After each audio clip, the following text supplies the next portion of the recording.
مفتی عبدالحمید صاحب بمبئی سے تشریف لائے ہیں، ان سے گزارش کروں گا کہ وہ اس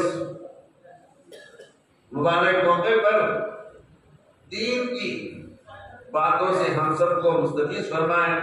اور یہ مفتی عبدالحمید جو ہیں، آپ لوگ جانتے ہوں کہ میرے بڑے بھائی تھے مفتی عبدالرحیم، آپ لوگ جانتے ہوں گے، جنہوں نے مسجد جامع شکیل، جس کو شفیع کی مسجد کہتے ہیں، وہاں پر ایک عرصے تک امامت کے فرائض انجام دیے۔ اس زمانے میں مسجد ویران تھی، اس کے آبادی میں لگے اور الحمدللہ وہ مسجد آباد ہوئی۔ اور پھر اس کے بعد اجین کے اندر، ایلاواری کے اندر مدرسہ مطلع العلوم کی سنگ بنیاد رکھی۔ اس کے بانی وہ بانی تھے مرحوم، سنگ بنیاد اس کا رکھ کر اس مدرسے کو قائم کیا۔ اور مفکر اسلام حضرت مولانا سید ابو الحسن علی ندوی رحمۃ اللہ علیہ کو اجین لائے اور ان کے دست مبارک سے اس کی بنیاد رکھ کر کے مدرسہ مطلع العلوم قائم کیا تھا۔ پھر مقدرات کی چیز ہے، کچھ ایسے اسباب بنے کہ اجین چھوڑ کر بمبئی جا کر کے مقیم ہو گئے اور آخر تک وہی رہے، وہی وفات ہوئی۔ انہی کے یہ فرزند انجمن، انہی کے رہتے جگر کے مفتی عبدالحمید صلی اللہ علیہ وسلم ہیں، میرے بھتیجے بھی ہیں۔ ماشاءاللہ کافی عرصے تک بمبئی میں جو تبلیغی مرکز ایک کھوکا بازار کی مسجد، وہاں پر امام و خطیب رہے۔ پھر وہیں سے اللہ نے اسباب بنائے تو مکہ مکرمہ گئے، تقریباً 15 سال مکہ مکرمہ میں بیان رہا اور وہاں پر عالمیت کی جو بچے پڑھتے تھے ان کو عالمیت کے کورس کی کتابیں پڑھاتے رہے۔ اور پھر اپنی صحت اور گھریلو مسائل کی ذمہ داریوں کی بنا پر چند سال سے پھر مکہ سے واپس اپنے وطن عزیز واپس بمبئی آ کر کے مقیم ہو گئے۔ اب وہ ہمارے درمیان میں موجود ہیں۔ اب میں ان سے گزارش کروں گا کہ وہ بھی اپنے مسائل سے ہم سب کو مستفیض کریں۔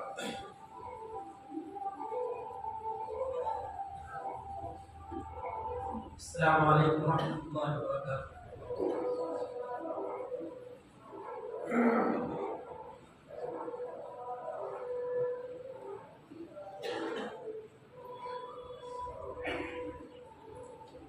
الحمدللہ رب العالمین، والصلاة والسلام علی سید الانبیاء والمرسلین والعاقبۃ للمتقین۔ حضرت صدر مجلس و معزز حاضرین کرام،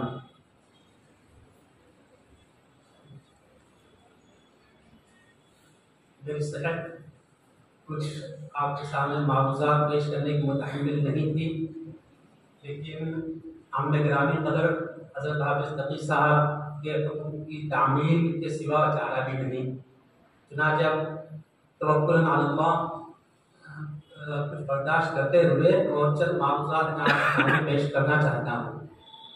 قرآن کریم میں اللہ تعالیٰ کا فرمان ہے، اعوذ باللہ من الشیطان الرجیم، الذین انعم اللہ علیہم من النبیین والصدیقین والشہداء والصالحین، جن لوگوں پر اللہ تعالیٰ نے انعام کیا ہے وہ لوگ ہیں جن کو نبی کہا جاتا ہے۔ الذین انعم اللہ علیہم من النبیین، اہل ایمان کے 4 طبقے اس میں اللہ رب العزت نے بیان فرمائے ہیں۔ نبیین، دوسرے ہے صدیقین، تیسرے شہداء اور چوتھے عام الصلحاء صالحین۔ آپ جانتے ہیں یہ ہمارا جلسہ اس کا موضوع ہے حفظ قرآن کریم سے فارغ ہونے والے جو طلبہ ہیں ان کی دستار بندی۔ حفظ قرآن کی بہت ساری فضیلتیں سنی ہوں گی، آپ نے سنتے رہتے ہیں۔ میں ایک خاص فضیلت کی طرف آپ حضرات کی توجہ مبذول کرانا چاہتا ہوں۔ وہ کیا ہے؟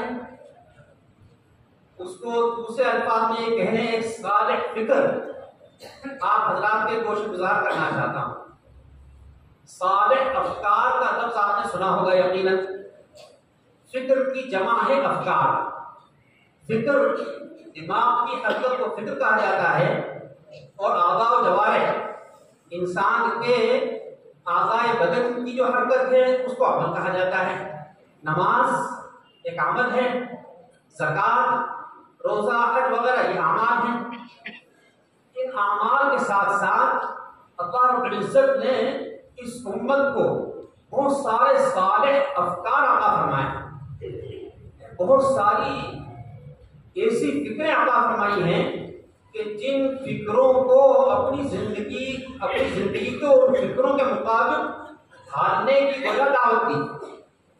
اپنائی جانے والی فکریں، صالح افکار، ان میں سے ایک صالح فکر میں آپ حضرات کے گوشے گزار کرنا چاہ رہا ہوں، وہ یہ ہے کہ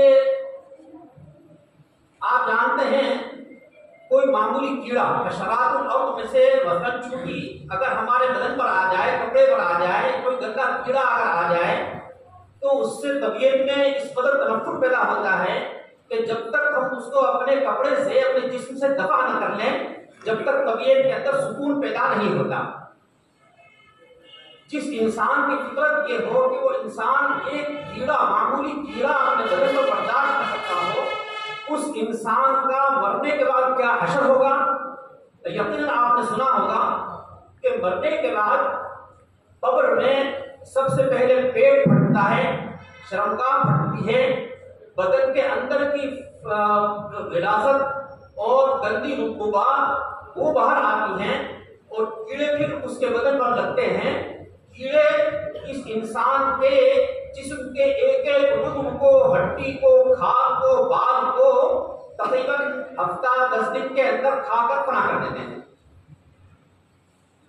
اللہ رب العزت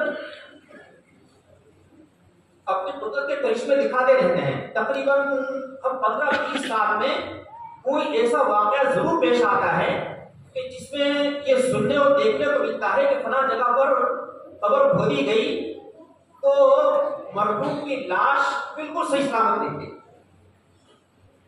یہاں تک کہ کفن بھی صحیح سلامت نکلا۔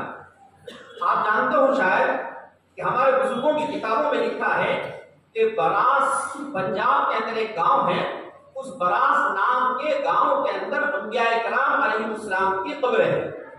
مولانا افتخار رشید صاحب رحمۃ اللہ علیہ اس علاقے میں غیر مسلموں میں دعوت کا کام کرنے والے بزرگوں میں سر فہرست ہے۔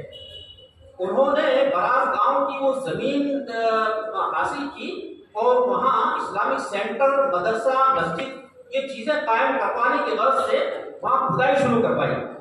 جب وہاں کھدائی شروع ہوئی تو آپ کو شاید معلوم ہو کہ تقریباً 12 فٹ کی لمبی لمبی لاشیں بالکل صحیح سلامت نکلی ہیں۔ ایک تو ان کا قد 12 فٹ لمبا اور جسامت، جسم جسہ ان کا ایسا کہ جس کو دیکھ کر یہ یقین ہوتا تھا کہ یہ کم سے کم 2 سے لے کر 2,500-3 ہزار سال پرانی لاشیں۔ تو 2,500-3 ہزار سال پرانی لاشیں اگر آج 3 ہزار سال کے بعد دوستوں بزرگوں اگر بالکل صحیح سلامت نکل رہی ہیں، یہ ہمارے اندر ایک فکر پیدا کر رہی ہے، ہم کو سوچنے کی دعوت دے رہی ہے کہ آخر اللہ رب العزت نے اتنا زبردست اکرام ان کا کس بنیاد پر فرمایا۔ آپ جانتے ہیں کہ حضور اکرم صلی اللہ علیہ وسلم کا فرمان ہے کہ انبیاء کرام علیہ السلام کی جسموں پر مٹی حرام ہے، مٹی ان کے جسم کے کسی عضو کو کھا نہیں سکتی۔ اور قرآن پاک میں اللہ تعالیٰ وَلَا تَقْتُلُوا فِي سَبِيلِ اللَّهِ أَمْوَاتًا بَلْ أَحْيَاءٌ عِندَ رَبِّهِمْ يُرْزَقُونَ۔ اللہ کی راہ میں جو شہید ہو جانے والے ہیں ان شہیدوں کو تم مردہ مت کہو، بلکہ وہ زندہ ہیں اور ان کے رب کی طرف سے ان کو رزق بھی دیا جاتا ہے۔ یہ آیت اور یہ حدیث یہ ہمیں کیا بتاتی ہے کہ انبیاء کرام علیہ السلام کا یہ اکرام اللہ تعالیٰ کی طرف سے فرمایا جاتا ہے کہ ان کے جسموں کو مٹی نہیں کھاتی ہے۔ شہداء کا بھی یہی حال ہے۔ قرآن کریم کی اس نص نے اس بات کی طرف اشارہ کیا کہ شہداء کرام شہداء وہ اپنی قبروں میں زندہ ہیں، ان کی بھی لاش مبارک کو مٹی نہیں کھا سکتی۔ میں نے آپ کے سامنے جو قرآن پاک کی آیت تلاوت کی، الذین انعم اللہ علیہم من النبیین والصدیقین والشہداء والصالحین، اس میں جو ترتیب اہل ایمان کے 4 طبقات کی بیان کی ہے قرآن کریم نے، اس میں سب سے پہلے نبیوں کو ذکر کیا ہے، دوسرے نمبر پر صدیقین کو، تیسرے نمبر پر شہداء کو۔ شہداء کے ساتھ جب اللہ تعالیٰ کا یہ اکرام اور اللہ تعالیٰ کا یہ معاملہ ہے کہ ان کی لاش کو فنا نہیں ہونے دیتے، اس وجہ سے بزرگوں نے یہ فرمایا کہ ان سے اوپر کا جو طبقہ ہے یعنی صدیقین بگرچہ اولا، ان کی لاش کو بھی مٹی نہیں کھا سکتی۔ اب باقی بچا ایک چوتھا اور آخری طبقہ، وہ کون ہے؟ صلحاء، نبیین، صدیقین، شہداء اور صالحین۔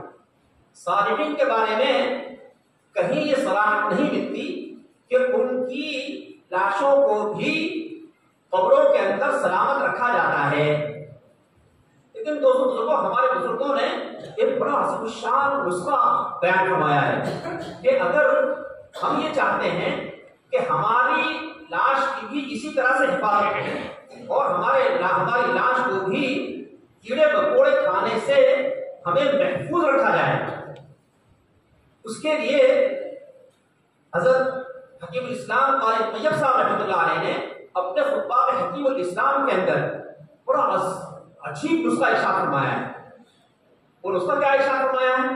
اس نسخے کو سمجھنے سے پہلے ہمیں یہ سمجھنا چاہیے کہ اس دنیا میں 4 آسمانی کتابیں عام طور پر بیان کی جاتی ہیں کہ 4 آسمانی کتابیں آئی ہیں، تورات، زبور، انجیل اور قرآن کریم۔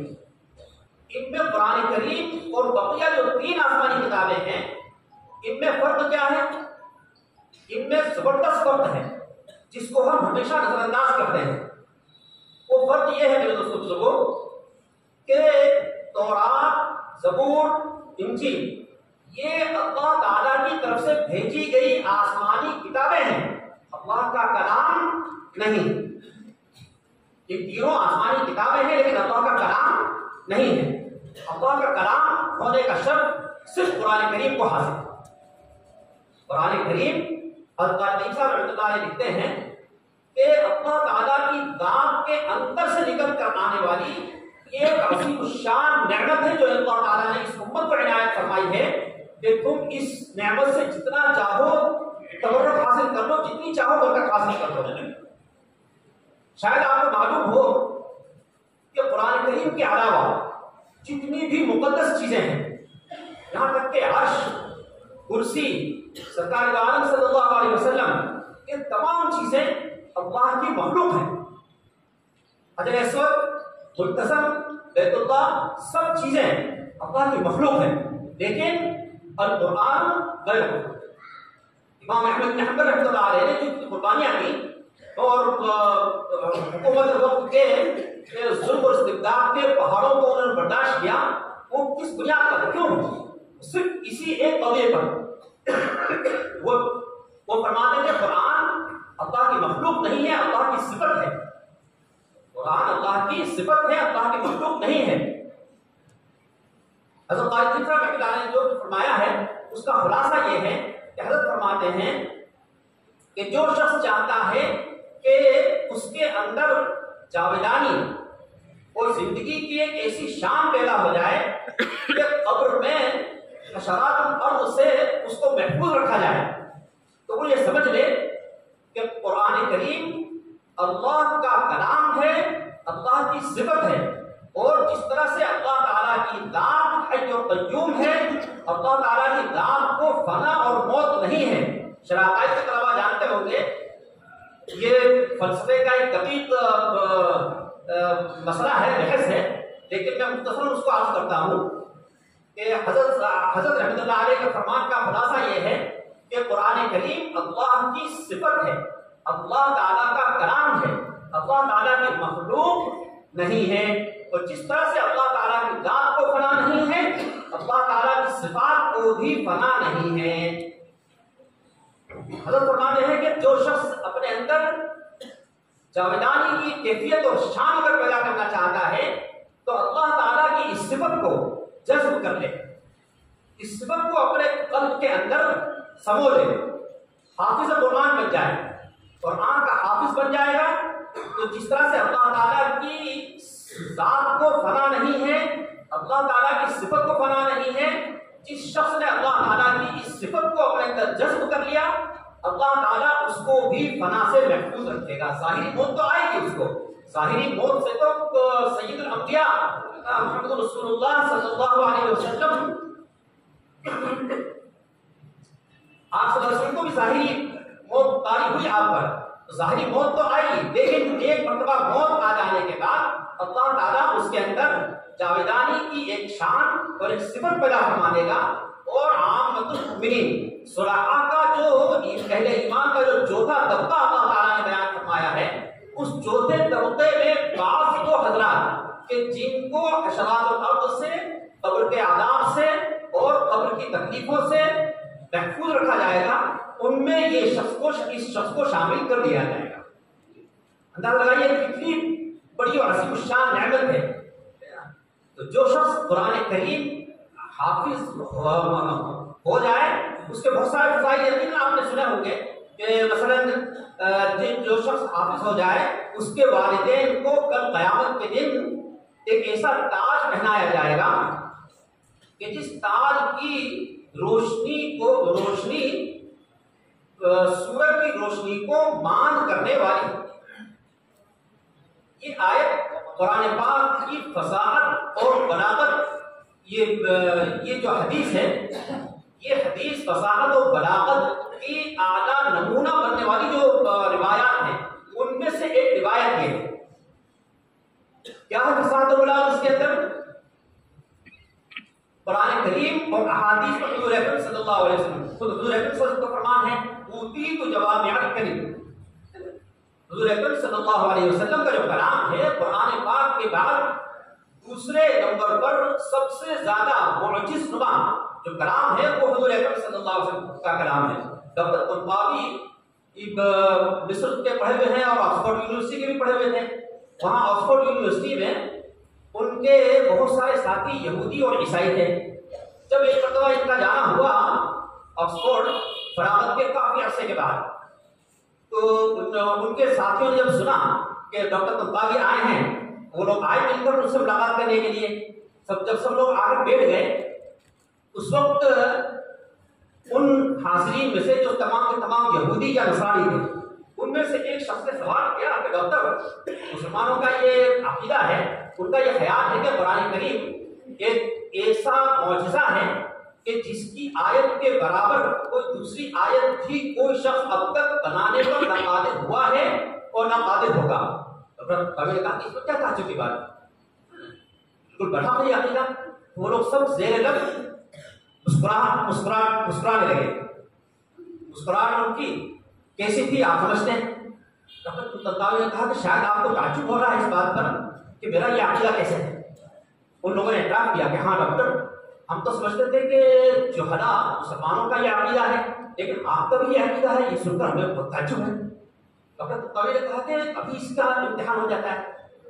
چنانچہ انہوں نے وہ سب جو یہود و نصاروں کے جو ساتھی تھے، وہ سب عربی کے بڑے بڑے اسکالر تھے، ایمان کا نور تو ان کے اندر نہیں تھا، لیکن عربی کے بڑے بڑے اسکالر تھے وہ۔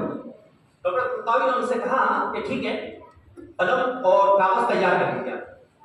تیار کر کے جب سب نے کہا کہ ہاں ہمارے پاس قلم اور کاغذ آ چکا، ڈاکٹر طنطاوی نے کہا کہ جنت بہت بڑی ہے، اس کو آپ کس طرح سے تعبیر کریں گے؟ امت کو اگر سمجھانا ہو اور کو سمجھانا ہو کہ جنت بہت بڑی ہے، آپ کس طرح سے سمجھائیں گے اس کو؟ لکھیے اس کو۔ ان لوگوں نے زور لگایا، کوشش کی، اور ان الجنت لعریض ان الجنت لوسیع، اس قسم کے عربی میں دو چار جملے بنا کے اور وہ ڈاکٹر طنطاوی کو پیش کر دیے۔ ڈاکٹر طنطاوی نے دیکھ کر اور مسکرایا اور مسکرا کر کہا کہ بھائی اور زور لگا لو اور کچھ جملے بنا لو۔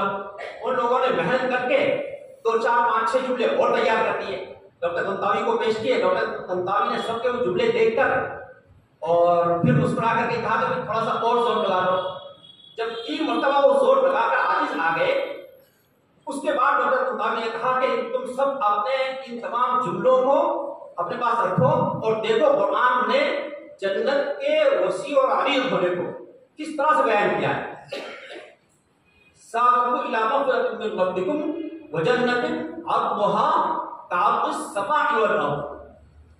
قرآن کریم نے کیا کہا ہے کہ بھاگو ایسی جنت کی طرف، ایسی جنت کی طرف جس جنت کی چوڑائی میں آسمان و زمین یہ تمام کے تمام اس جنت کی چوڑائی میں آ جائیں گے۔ اور آپ یہ تو جانتے ہوں گے کہ چوڑائی کم ہوتی ہے، چوڑائی کی مقدار کم ہوتی ہے، لمبائی کی مقدار زیادہ ہوتی ہے۔ اگر لمبائی کو بیان نہیں کیا گیا تو ساری کائنات کو آپ سمجھتے ہوں گے نا، جو حضرات جن حضرات نے فلکیات کا مطالعہ کیا ہے اور لائٹ ایئر نوری سال جو لوگ سمجھتے ہیں وہ لوگ سمجھتے ہوں گے کہ یہ کائنات اللہ تعالیٰ کی کتنی وسیع اور عریض ہے۔ ابھی اس کی تفصیل کا موقع نہیں ہے۔ بہرحال یہ تمام کائنات، جنت، وہ تمام کائنات، عرش، کرسی، یہ تمام کے تمام اللہ تعالیٰ نے قرآن کریم میں فرمایا کہ جنت کی چوڑائی میں آ جائیں گے۔ ڈاکٹر طنطاوی نے یہ آیت جیسے ہی پڑھ کر کے سنائی، چونکہ اہل علم تھے وہ، اگرچہ نور ایمان سے محروم تھے لیکن اہل علم تھے، ان سب نے اپنی رانیں پیٹ لی اور کہا کہ طنطاوی تم نے بالکل صحیح کہا، ہم لوگ عاجز تھے۔ اچھا، اس کے بعد پھر طنطاوی نے کہا کہ ٹھیک ہے، اب دوبارہ پھر اپنے کاغذ و قلم سنبھالو اور اب جہنم کی وسعت کو بیان کرو۔ اب جہنم کی وسعت کو بیان کرو۔ پھر انہوں نے بچاروں نے اسی قسم کے چند جملے عربی میں پھر تیار کر کے سنائے۔ ڈاکٹر طنطاوی نے مسکرا کے بولا ٹھیک ہے اور کچھ زور لگا۔ 3 مرتبہ انہوں نے زور لگا کر اور اپنی عاجزی کا اعتراف کیا۔ اعتراف کرنے کے بعد ڈاکٹر طنطاوی نے سنایا ان کو، یوم نقول لجہنم، دیکھو سنو اب قرآن کریم کس طرح سے جہنم کی وسعت کو بیان کرتا ہے۔ یاد کرو اس دن کو جس دن نقول لجہنم، ہم جہنم سے کہیں گے هل امتلأتی، کیا تیرا پیٹ بھر گیا؟ وتقول هل من مزید، هل من مزید، اور وہ کہے گی کہ اور کچھ ہے تو لاؤ، اور کچھ دو، اور کچھ دو۔ هل من مزید کی وہ صدا لگائے گی جب تمام جہنمی جہنم کو اللہ تعالیٰ سونپ دیں گے، تمام جہنمی جہنم میں چلے جائیں گے، اس کے باوجود جہنم کا پیٹ نہیں بھرے گا اور وہ حد مزید کی صدا لگائے گی۔ احادیث میں ہے کہ اللہ رب العزت اپنا پیر مبارک جب جہنم پر رکھیں گے تب اس کا پیٹ بھرے گا۔ اس پر بھی انہوں نے رانیں پیٹ لی کہ واقعی طنطاوی ہم عاجز ہیں اور قرآن کریم کے اس اعجاز کا ان لوگوں کو بربلا وہاں اعتراف کرنا۔ اسی انداز کی یہ روایت ہے جس روایت میں رسول اکرم صلی اللہ علیہ وسلم فرماتے ہیں کہ حافظ بچے کے والدین کو وہ تاج پہنایا جائے گا کہ جس کی روشنی سورج کی روشنی کو مانگ کر رہی ہوگی۔ اس آیت میں اعجاز کا پہلو کیا ہے؟ آپ جانتے ہوں گے، بہت سی مرتبہ ہمارے ذہن میں یہ سوال پیدا ہوتا ہے کہ حضور اکرم صلی اللہ علیہ وسلم نے حافظ بچے کے والدین کو جو نعمت دی جائے گی وہ تو بیان فرما دی، لیکن جس بیچارے نے استاد